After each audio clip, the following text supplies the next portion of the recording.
Welcome to the first official episode of the Musha Shugyo experience. We're very honoured today to have Sensei Birkes with us to sort of go through his story and his journey so far in karate and hopefully enlighten us a bit. So Austin, tell us a little bit about yourself and Sure. Well, first things first, can I just say, Jennifer, that I think what you aspired to do here is fantastic. The karate and martial arts community, I think, has had a gap in terms of sort of going around to different senseis and different clubs and different associations, and then us educating each other, because we all have common things to share and common love and passion for what we do. But sometimes we don't get necessarily to understand that. So I think first things first, I'm very flattered and honoured to be asked. Thank you very much for doing it. And secondly, I think that this platform, I think, can have significant, hopefully positive benefits going forward. fingers crossed. Yeah, Absolutely, definitely. maybe. So for what it's worth, my journey in karate started in 1971, which just exposes how very old I really am these days. But basically, I started off doing fencing, funny enough. You may not think that's a conventional martial art, but back in the day, A, that's about all that was going on, and B, it was a great, for me, platform for learning karate, because essentially what you learn in fencing is you learn to use stances. And a lot of it is back stance, for example, and then you thrust and you parry into front stance. Actually, very similar to the theory of karate, effectively, and certainly something taken by Jitsu Funakoshi and adapted to Shotokan at a later stage. So I thought, well, let's just go. Did that for 2 years, quite enjoyed it. Quite a young kid then, I was 11. And then judo came along at school. I thought, I'll have some of that, thank you very much. Loved it from day one. I played rugby, I played football, I loved all those team sports, but I found, for me, that judo gave me a different platform. Did that for 3 years, and then in 1974, 75, I can't remember, I decided to take up karate, because I'd seen it advertised, seen films, seen programs, and I was really, really fascinated by this. And I thought, with my judo background, it might give me a bit of a sort of head start. Didn't make any difference at all. Saw a beginner's class advertised in Sutton Coldfield, where my family living at the time. And I turned up, rocked up there, and there were 2 guys there, both brown belts, because back then black belts were hard to find. And I started my journey. And from that point up to this point in 2022, I've been learning and loving it ever since. So it's been a great adventure, and for me, it's been so positive. And the things I've learned, people I've met, experience I've had, have been nothing but positive. And I don't regret a single second of my almost 50 years of training. 50 years. It's That's mad. an impressive That's span. Well, it just the thing is, you don't realise how time goes. And for me, the journey has been long and on occasions difficult and challenging and arduous. And I kept failing my down grade on a regular basis, and I had to learn from adversity that you get knocked down, you pick yourself up. And failing my showdown as I did 4 times, failing my second down, knee down 4 times as well, taught me an awful lot more about my character than it did about putting a piece of cotton around your waist. And I actually say to people, nothing wrong with failure. It makes you grow, it makes you strong. And also, if you win and if you never lose, you don't know the value of when it's good or when it's bad. Absolutely agree. Yeah. I mean, that's astounding in itself, isn't it, to hear like of the failing the showdown so many times and failing a knee down so many times. But I mean, I'm guessing it was a lot stricter back then. It certainly was. It was Yeah. a different generation, and back in the sort of, so long story short, I took up Shotokan and moved down to Brighton, and there were 2 guys there, 2 second downs. And I walked into the dojo, and I think I got a green belt in black, whatever it was. And this was a different concept altogether, I was quite young. And they said to me, well, how old are you? And I said, 17. I wasn't 17 at all. What, 17? And they said, And they let me train. They said, actually, we like your attitude, you can stay. We used to train above a pub in Brighton. And the gradings were done by Sensei, who was Sensei, his assistant back in the day. And I went through that and got to whatever it was. And then I went to college. And the only reason I chose the college I went to was because I had a Shotokan credit. I went this about the other bits. Got a credit, yep, that'll do. And did 4 years there. And got to my first cue, all that sort of stuff, and ran the club for a year or 2. And then went into the world of work, which was challenging because I had to move out of the country a lot. So I trained as many clubs as I could, and that's when I was a bit of a nomad, and eventually thought, well, I need to settle down a bit. So I eventually moved to Hereford, my first proper job, and my very dear friend from university started a karate club in Worcester, KGB, Mike Woods, who's come here today, and I've been training together ever since. And that's how it started. So he and I did our black belts together and failed together. Because back then, you'd pitch up to one of Mr. Sensei Neuder's courses, God knows where, you train, you'd wait around for hours and hours with hundreds of people, you'd call your name out, you'd get up, do the business, and I think it was a 10% pass rate. And you'd just like, fail. Pick yourself up, go back, draw the board, start again. And for me, the only way I think I was able to pass my downgrade was when I discovered the man who went on to become my very dear friend and mentor and my sensei, and that was Sensei Cyril Cummings, 8th Dan. And our first 1 year with him, and then he got me my showdown along with Sensei Peter Heel from Austin White Karate Club, and then he kind of took me under his wing and put me. And then I got my second Dan eventually, and then my third, fourth, and so it went on, But I never thought in a million years I'd ever end up being the first Dan. And I thought I'd never in a million years be a second Dan. And actually, I still feel the same now. As a sixth Dan, I just think, how on earth did you manage that? Where did that come from? But actually, that came from the dedication and the desire. So I actually did my sixth Dan just during lockdown. And at the time I was having chemotherapy for cancer. I was in lockdown, all that stuff was going on. And I asked permission to take my sixth Dan, which I didn't have to do. But Sensei Peter Manning, Dan and Joe Ellis from Nakmas agreed I could do it. They sent me the syllabus. And I practiced every day, and I converted my garden to a dojo. And eventually, the first chance I got, after COVID allowed, I went down to Wiltshire, did a training course, kicked everybody else out, and said, right. And they said to me, okay mate, if you want to do this, don't care about your cancer, this is about karate. If you don't perform the standard required, you'll fail you. I said, I expect that, I want that. I said, I want to know I've earned it, genuinely, see people I respect it. And that's how it went. Luckily for me, thank the Lord, it paid off. I don't think I could have done it twice, but frankly, it probably killed me. But all of a sudden, that was an ambition achieved. And again, it all comes down to this process, I think, of strength of character through failure, really, on occasions, but also dedication and desire. But you need people around you who can shape you and build you and guide you on that journey. You can't just do it yourself. Oh, great. That is quite profound. So, broaching that elephant in the room, the cancer. Yeah. How has that impacted your journey so far in karate? Very good question, and you might find it's a strange answer actually. 4 years in, when I was expecting not to live, when I got that news, to be told, at one point in that journey, well, you've got a 25% chance of lasting 2 years, get your affairs in order. Hard thing to do, to tell your family, your children, your friends, but the end maybe not, Went through all that. But always in the back of my mind, I had this thing that said, do you know what? These are statistics they're talking about, averages. And I thought, I don't want to be an average statistic. I want to try and survive this. And actually, karate for me has been a lifesaver. The ethos and the kind of the lessons learned in karate, I think, have been underpinning my desire to stay alive. And that now includes 2 major life-saving surgeries and what will be number 75 chemo treatment next week, for chemotherapy over a long period of time. And the side effects, for example, my hair is falling out right now because I've got this scalp reaction, and you get all sorts of other nasty things, big blood clots, got a hip replacement operation. They're all part of the package. But what you have to do, a bit like learning martial art, you just have to strip back, what you're challenged with, and take the medication or practice until you get better enough to make sure you can get to the next level. And it's been that ethos and all that's gone behind it, I think, has kept me alive. And I can't put a price on that, and I can't say how important it's been for me. And anybody who's going through this process, and we all know people who've got cancer, but a lot of it comes down to your attitude. If you succumb to it, if you think, oh dear, that's it, guess what? And I've seen that happen. I've met people who just said, well, the end is going to come, and it does.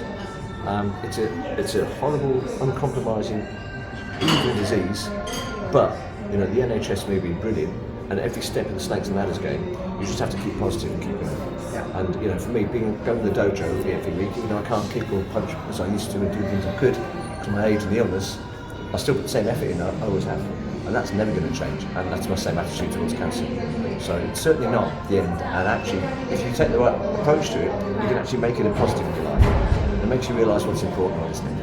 It goes back to that old saying, doesn't it? Spirit first, technique second. Absolutely. And spirit is the key. You're absolutely right. And I think, it applies to anything in life, really. I mean, we all have our demons, we all have our challenges. Yeah. And the question is how you deal with it, what you deal with it. And I think, you know, I've also had, I have to say, I've had fantastic support from the karate community. You know, my very dear friend Sensei Thomas Nietzsche up in Cheshire there. You know, he went What around an the amazing country. guy. Absolutely phenomenal.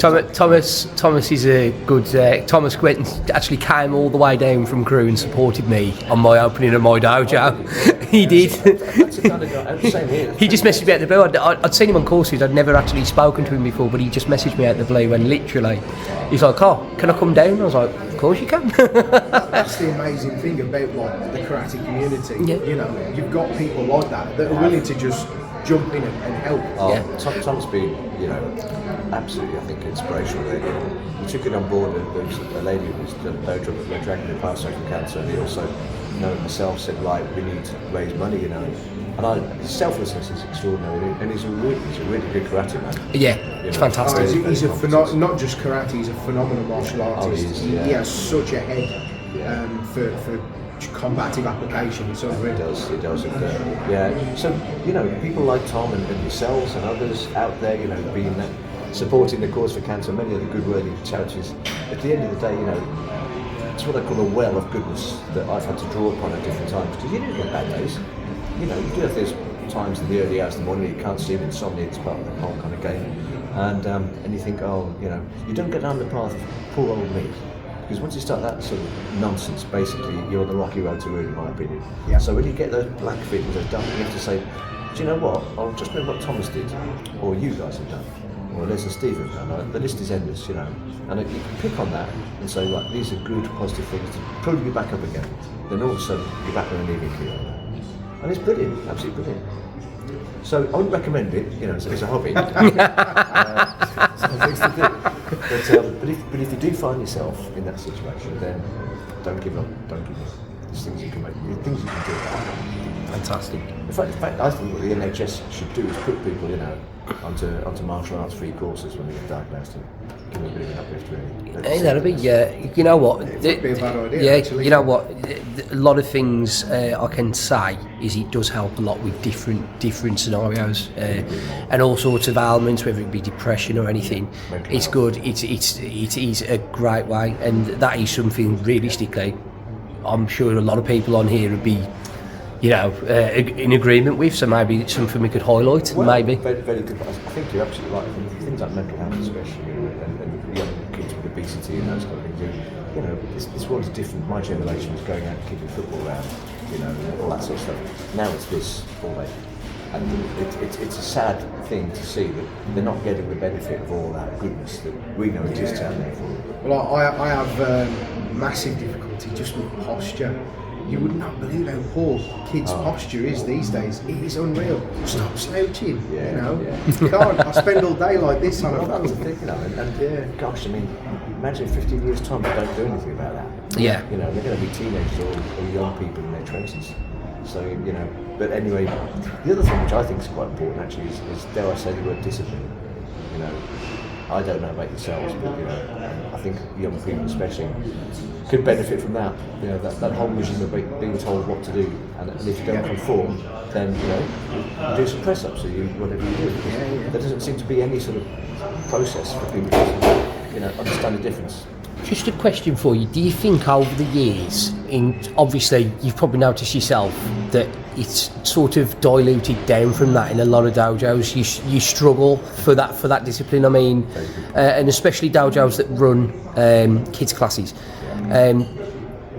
From our own experiences at Canon, we are actually quite strict. In fact, some people come in and they're like, okay, yeah, sort of thing. You know, we're not archaic like some of the ways it was back in the days, but do you think that lack of, you know, that whole way that it's changed has sort of affected how kids learn martial arts now? You make a very good point actually. You know, in the 1780s when I was doing it, the discipline was ferocious. And you know, you had that churning feeling in your stomach before you were in the dojo sometimes because you think, oh Lord, what's going to happen today?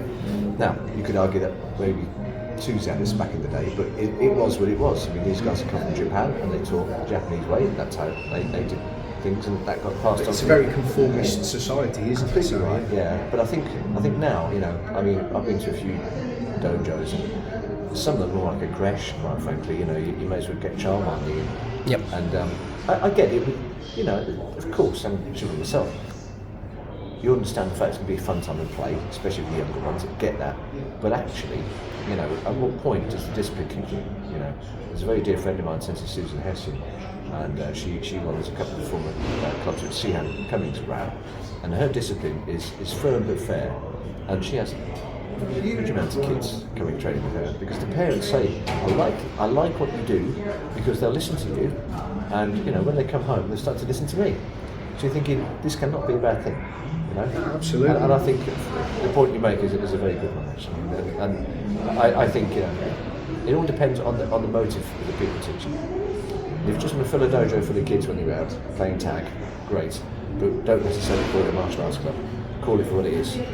You know, I'm not being disrespectful to people who do that. I think there's some great community classes here and there, and they're a great platform for those children. They introduce discipline in a gentle way. Then when they get to the next stage, they then conform as everybody else does. Yeah. Mind you, I know a few adults who could do some discipline. Well, to add to that, I think 'cause my club is almost exclusively children at the moment, and it is hard work. And the students I have at the moment are fantastic because I've got really good parents that instill discipline at home. I think one of the key things that we sort of lack in general in society today is there are probably more parents are scared to be disciplined with their children, you know. So I think for a lot of people they may encounter resistance from parents because they're not disciplining their children themselves, or try to hand that role over to somebody else. You know, discipline starts at home. Ideally, absolutely. You know, as a kid myself, I'd be terrified to do anything that was going to get reported back home. You know what I mean?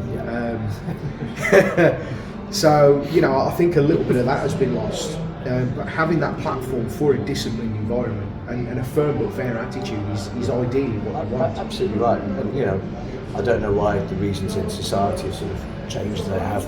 In my lifetime, I've seen massive changes. You know, my parents brought us as children to have Victorian values: be seen and be heard. Yes, sir, please send 3 bags full, so don't speak unless you're spoken to. And you tell a young person what that was like now, they'd be like, what sort of Victorian era were you born in? You know, but actually, it didn't do us any harm. We knew where we stood, and you know. So, but 2022 and the generation going forward is different. And I think maybe for different reasons, parents, as you rightly say, are a bit loath to impose discipline or whatever. But actually, if they can see an environment where you bow, you're quiet, you're respectful, you don't fidget, you know, you do what you're told to the best of your ability, how can that be bad? You know, it can only be good. So, you know, I think we should still keep doing what we do. Well, it helps grow that resilience, doesn't it? Having that strength of character. Yeah. You know, you've got to be able to be in a position where if you're given a bit of a rollicking, you can go, okay, I messed up there, take it on the chin, fix the way I'm behaving, and improve from there.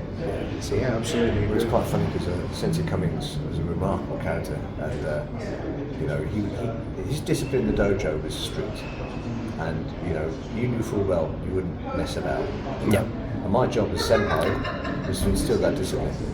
And you know, I'd look down the line, I'd see 40, 60 people, straight line, bang. And awesome, it's like a military operation, because they knew the consequences. And if there was a disciplinary incident, it didn't last 5 minutes. Not in a bad way, just you don't fit in here. You know, Yeah. we don't want that. These guys don't want it. And actually, that produced, I think, a fantastic work hard attitude in the dojo. Because people just want to go in there train. Don't get me wrong, you know, he wasn't the sort of guy given to praise.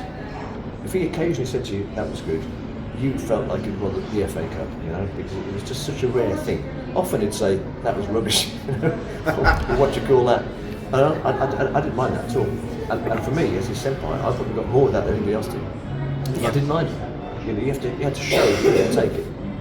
You know, but then again, it comes back to this thing that if you fail a few things as well, you get that message to say you don't take it too personally, you don't cry or boo-hoo. You know, you just say it is what it is.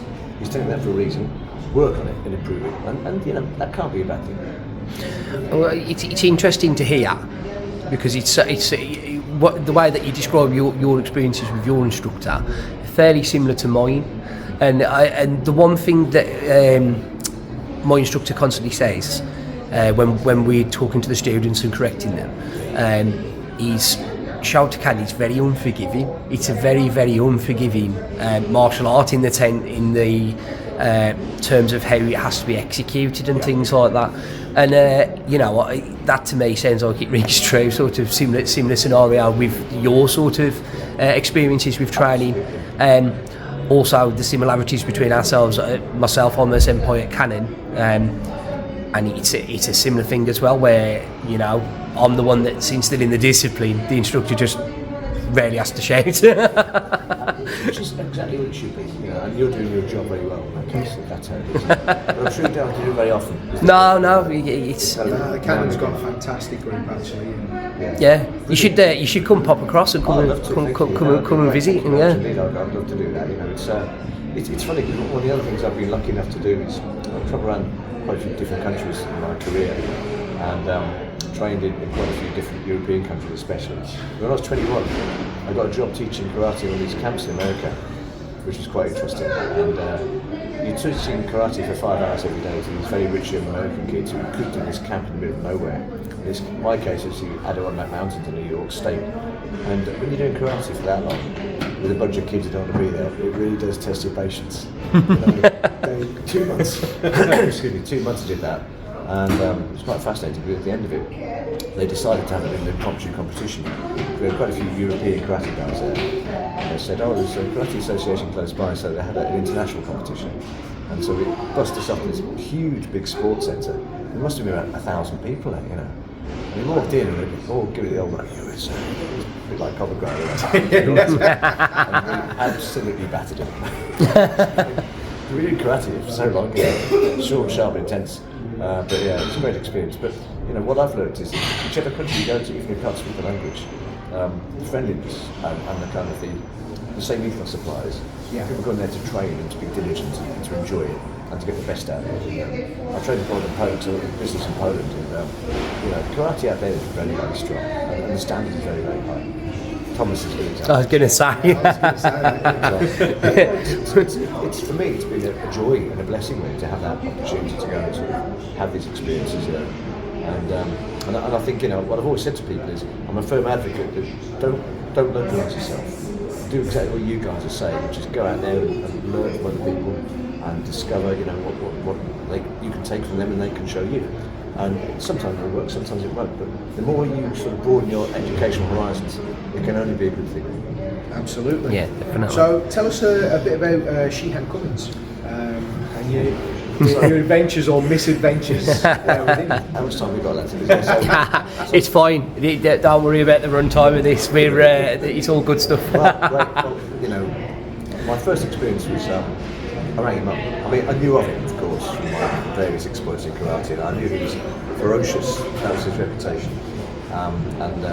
Long story short, a very dear friend of mine, Sensei Woods, myself, were running a KGB club in Worcester, and it was small and it was intense. It was very kind of, we did our best with first cues at the time, and basically we both thought we need to get more, I suppose, clear instruction from a senior. And we knew he was the local man, he was the head honcho of the Midlands, so I rang him up and he said, come to my dojo in Bartley Green on Saturday. So pitched up in the car, needed to get out of the car first, we were too scared. These big hard brummy lads were walking in, thought, oh dear, the nice polite boys in the countryside, we're going to walk in, and we walked in there, got changed, and Shihan Cummins was there, and he said, so, what grade are you? I said, third Q, whatever. He said, I'll be the judge of that. I thought, that sets its own quite nicely, So we did our training, and at one point he said, right, you two, get up and take a show that kata. So we did the kata, and at the end he said, where's the fire? Beg your pardon? He said, that was so fast it was like a fire engine. There was no kimura in that at all. Oh, right. Okay, point made. And what he meant was, we thought in our small, localised karate world, that speed was all that mattered. So he shot through the kata like a bat out of hell. And he said, no, you have to learn what the kata is constructed of. It has to have punctuation. And I thought, I know exactly what you're talking about. So from that point on, we decided we need to go and learn from this man. And that journey lasted for me 31 years. We became best friends. I became a senpai. I was greatly flattered and honoured to do that.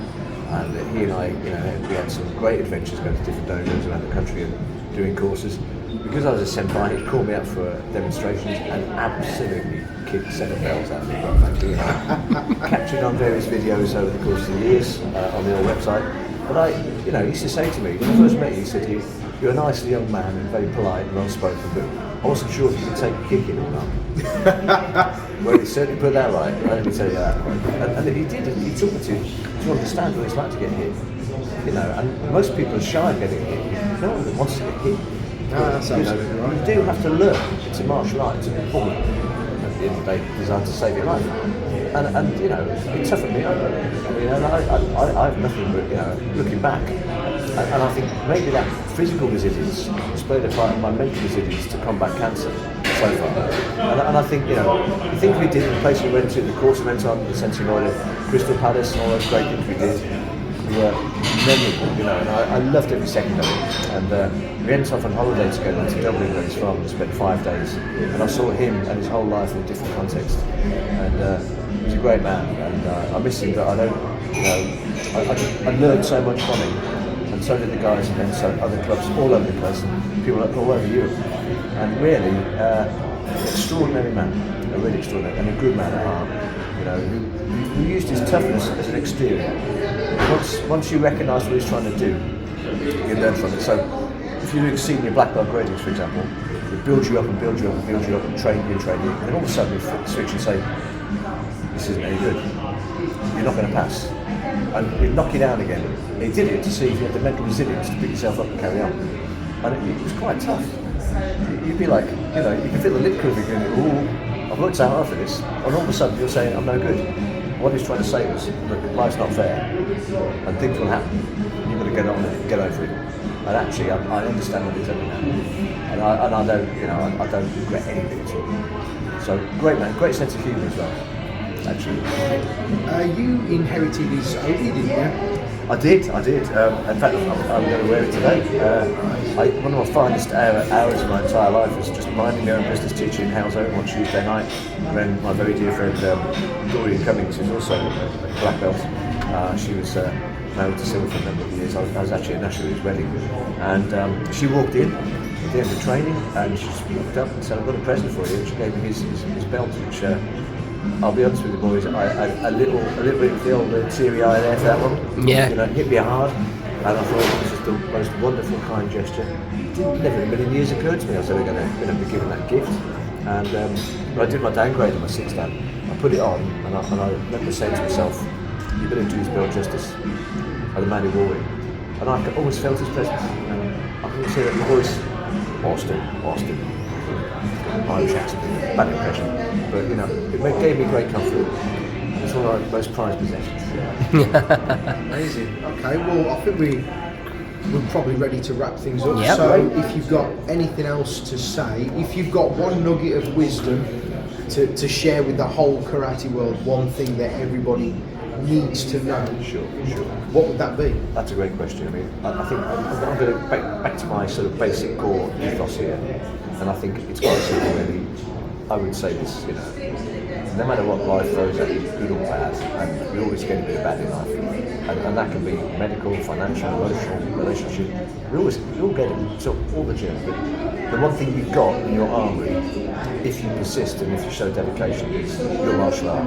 And actually, no matter how bad things are, once you put that karate gi on or uniform on, and you go and you train your hardest, you'll feel better for it. So my message is simple: never give up, never give in.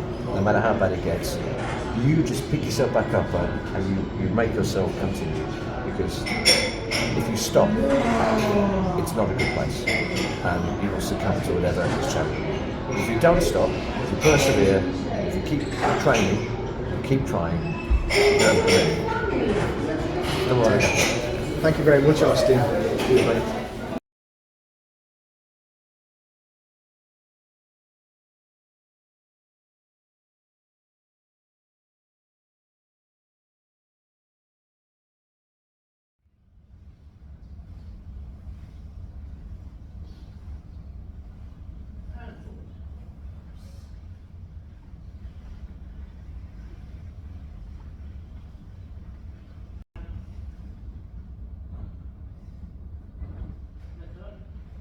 shoot down. One, two, one, two, one, two, one, one, two, three, 4, 5, 6, ready, go ahead. Step forward, left leg, get out, right? Good stuff. Stepping forward, as you can jog. Medium speed, just going to work up the speed and power a bit. Just for now, good form. Moves here, very useful. You're not slightly depressing on occasions. It's my count. 1, 2, 3. It's a bit easy. Jog down, stop, shoot down, shoot. 1. Good. So we're stepping forward.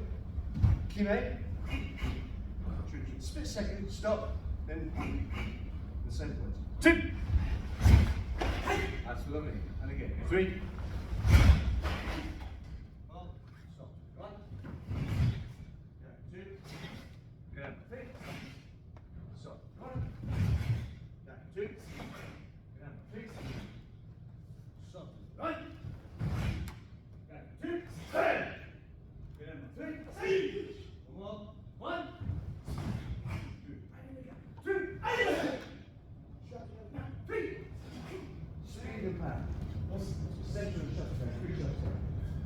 More you relax your body, more fluidity get your technique. So just have to think about flowing techniques. Kime. Kime. One count for the techniques, please. 1. Good. 10 hips. 2. 3. Good. 2. 3. 3. 1. Good.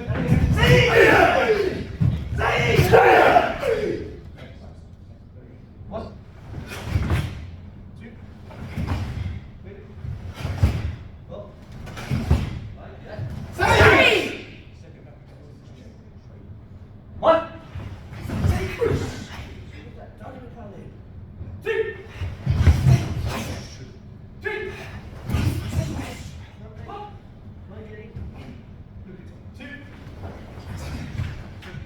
Short, so that makes it really good.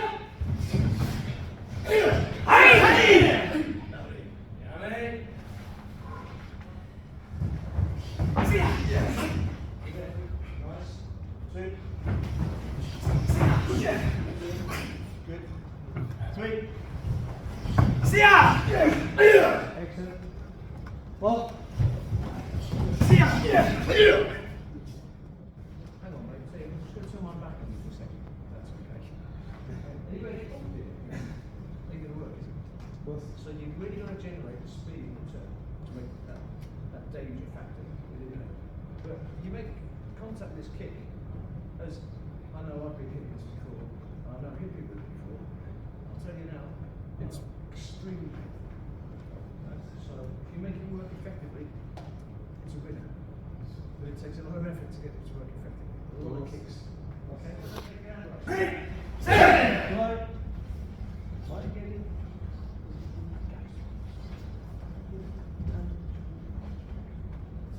One.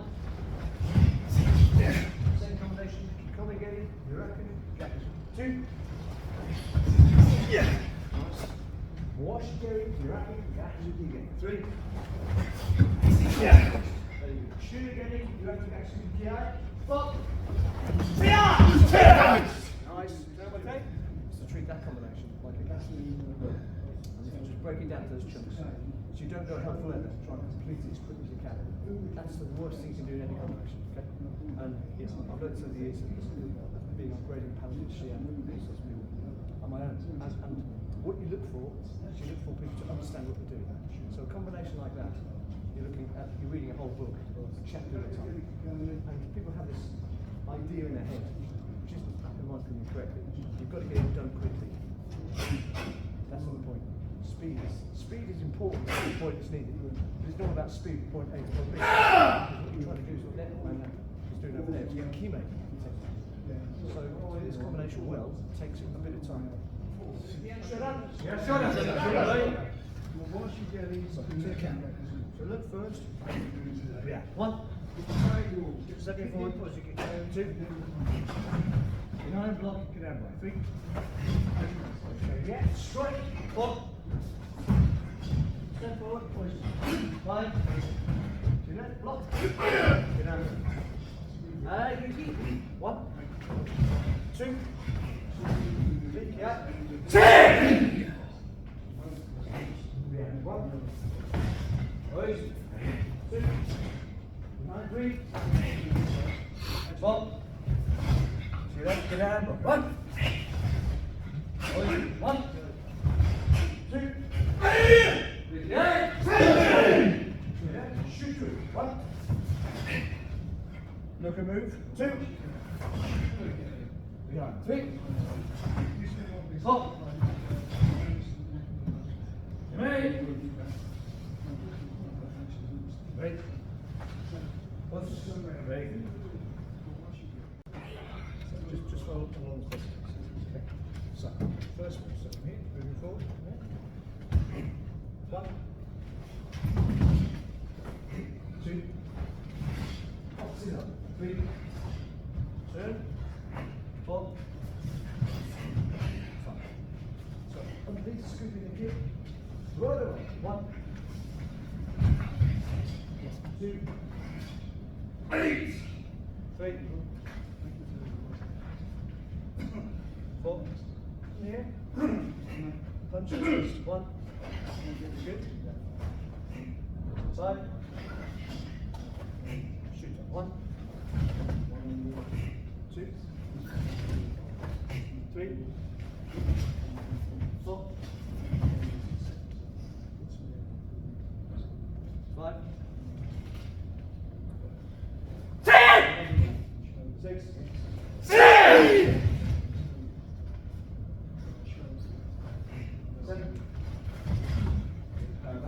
8.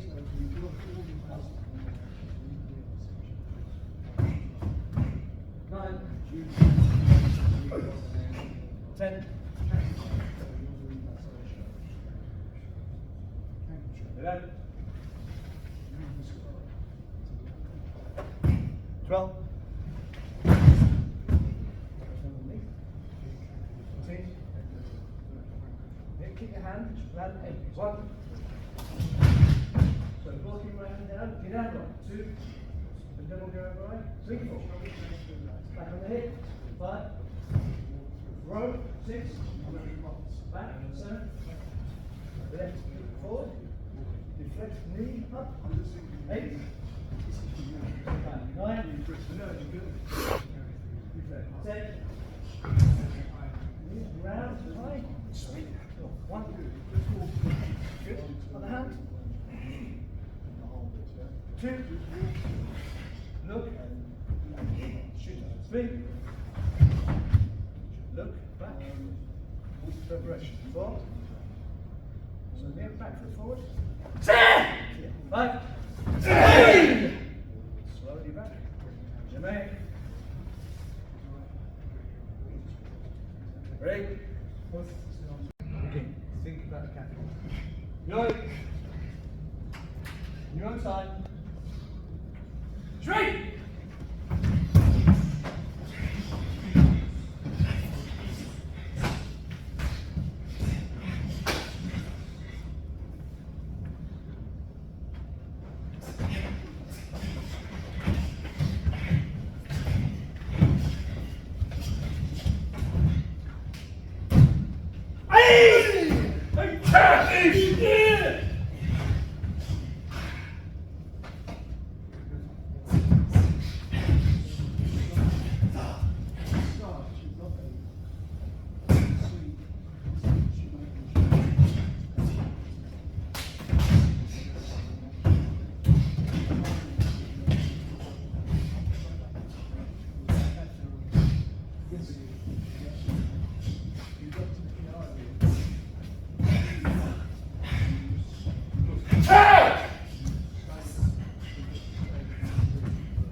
was there.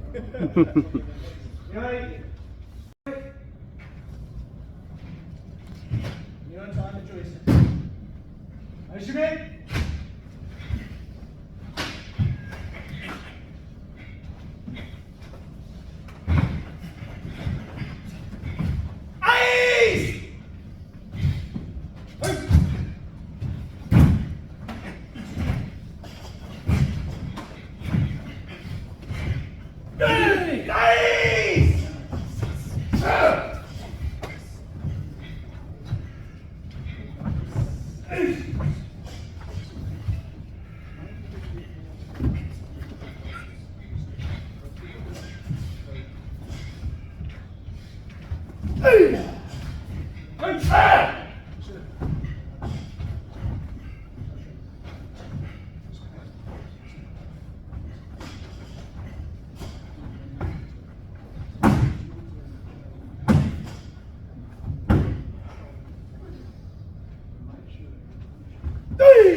It's the captain of the Yankee team. It's a very powerful one of those things which, I mean, personally, I've never got talked about it because it wasn't really the traditional service. But it's always good for us to see consistent. That for me personally, the more you open your mind, the better it is. It's been a pleasure having you both today. Thank you. Thank you for having us. Thank you. Thank you. You know, it's this is pretty much what we do. This is an average day at the shop. As you can see, they all work very hard. Fantastic group, and thank you for having us. No, Yeah. sure. My new great is that unfortunately, training is very restricted for me, obviously. Us? And, I was quite notorious for those to sweat profusely, and it's a bit embarrassing because Prince Andrew has the same problem, but that's really. You're going to have to admit that one, otherwise you're going to be put on a blacklist. Nah, we'll leave it in. We'll leave it in. It's really hard because you know I can't do it anywhere near where I used to do. But as I said to you earlier, talking about physicality, you know, you work around what you can. So the fact that you do anything as far as I'm concerned is a huge bonus. You can't do kicks, you can't do kick split, you can still do punches, you can still do blocks. It's all coming to us to say, you break your right hand, you've always got your left. And it's very true. Well, let's call it a honor, please. Hey, thank you.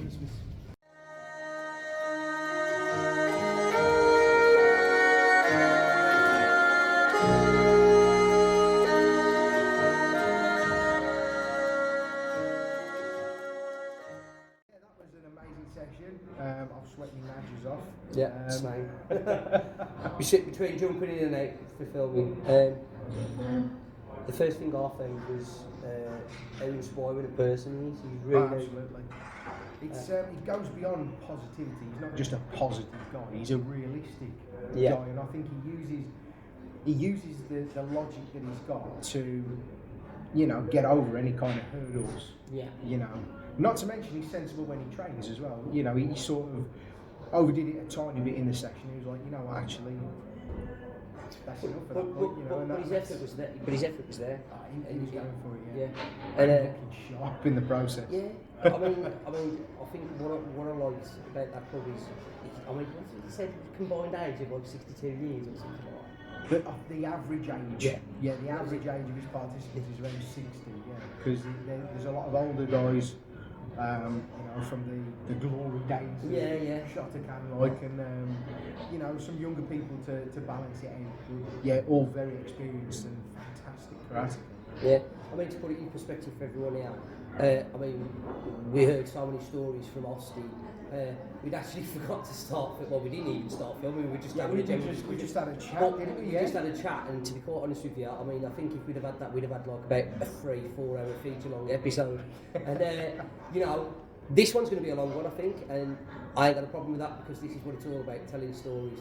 And, you know, I think in terms of his class was well disciplined.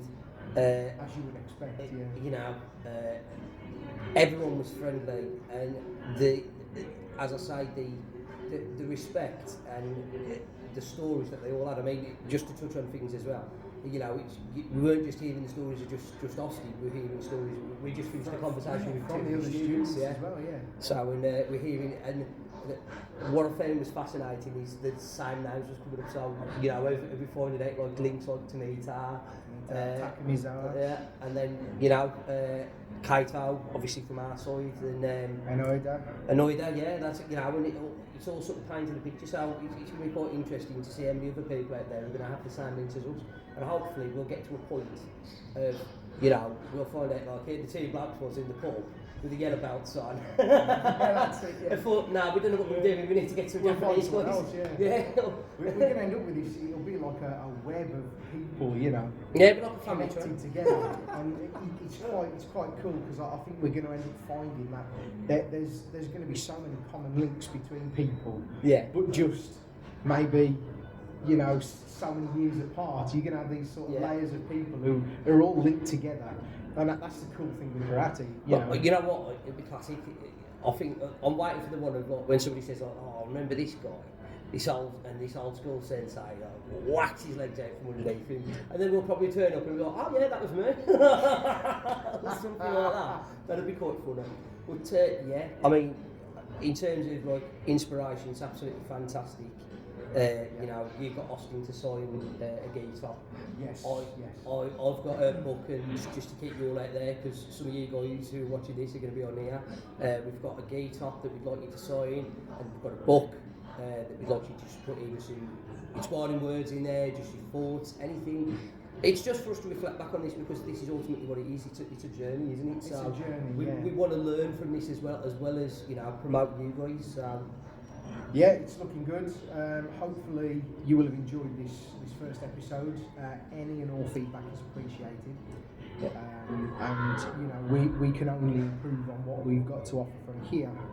If we don't know you personally, you're interested in taking part, please get in touch and we'll try and arrange something. We are willing, and provided we get permission from our domestic authorities, we are willing and able to travel pretty much the length and breadth of the country in order to do so. We really want to put UK martial arts on the map, the whole of the UK.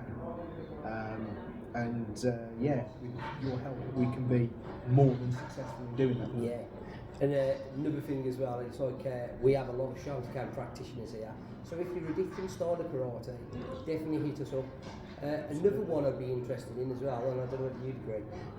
If you're a female instructor, I'd like to hear. I'd like to meet a head, because it's a very rare thing. You do obviously get like female head instructors, but it's a rarity, and like I want to promote martial arts for everyone. So you know, it's not just a guy's sport; it's for everyone. And, it can be quite male dominated. So yeah, I think to get representation across the board, and not just as a tick box exercise. You know, what we like to see is different approaches and different stories, because karate has been very male dominated for decades and decades. It would be nice to see the kinds of stories that women have had coming through the disciplines that they have. So, even you know, some cases, you know, maybe a lot of sort of the challenges they've had to face of being a female in that environment as well. Yeah, absolutely. Yeah, I mean, Also, as well, if you run an all-women's club, it'd be awesome because I'm sure our better halves would love to see us get a lamping off a bunch of ladies. They'll probably join in, mate. Yeah, that'd be. But yeah, They'll be on the sidelines waiting to just get a dig in. Like. yeah. So, like we say, we're open to anyone, but mainly we're starting out with karate. But no matter what you start, get in touch. You want to work with us, we're happy to work with anyone. Brilliant. So yeah, hope you've enjoyed it, and we'll see you again soon. Yeah, we'll catch you soon for the next episode. See you later, guys.